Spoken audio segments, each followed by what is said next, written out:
पुणे विमानतळ नव्या इमारतीच्या उद्घाटनाला अखेर मुहूर्त मिळालाय।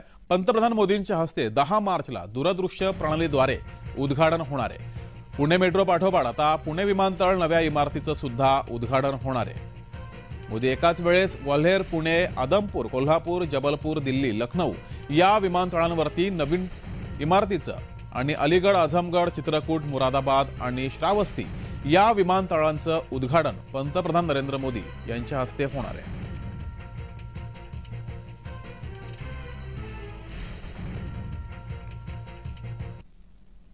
अधिक माहिती घेऊया, आपले प्रतिनिधी अजिंक्य धायगुडे आपल्यासोबत जोडलेत। अजिंक्य, पुणे विमानतळ नव्या इमारतीचं उद्घाटन अखेर होत आहे, अधिकची माहिती या संदर्भात।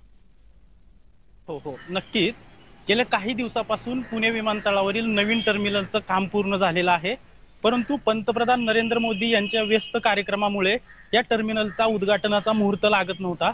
परंतु आता अखेर मुहूर्त ठरलेला आहे। 10 मार्चला पंतप्रधान नरेंद्र मोदी या नवीन टर्मिनलचं ऑनलाईन पद्धतीनं उद्घाटन करणार आहेत आणि ही पुणेकरांसाठी खरं तर मोठी बातमी आहे। पुणे विमानतळावरून लाखो प्रवासी जे आहेत ते देशांतर्गत आणि देशाबाहेर प्रवास करत असतात आणि त्यामुळे आता या नवीन टर्मिनलचं उद्घाटन झाल्यानंतर प्रवाशांचा आणखी प्रवास सुखकर होणार आहे, विमानांची संख्या देखील वाढणार आहे आणि ही पुणेकरांसाठी मोठी बातमी आहे आता।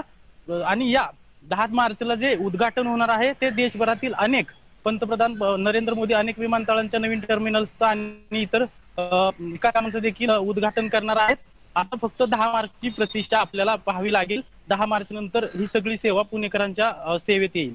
जी, मात्र अजिंक्य, इमारत पूर्ण होती तरी सुद्धा उद्घाटन होत नव्हतं, मात्र आता निवडणुकांच्या तोंडावरती उद्घाटन केलं जाते असा विरोधकांकडून सुद्धा आरोप केला जातोय।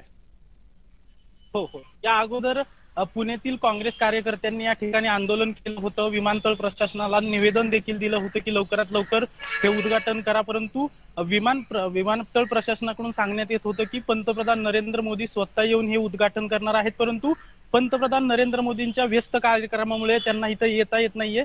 ते आता निवडणुकींच्या तोंडावर हे 10 मार्चला पंतप्रधान नरेंद्र मोदी उद्घाटन करणार आहेत। धन्यवाद अजिंक्य, दिलेल्या या माहितीबद्दल।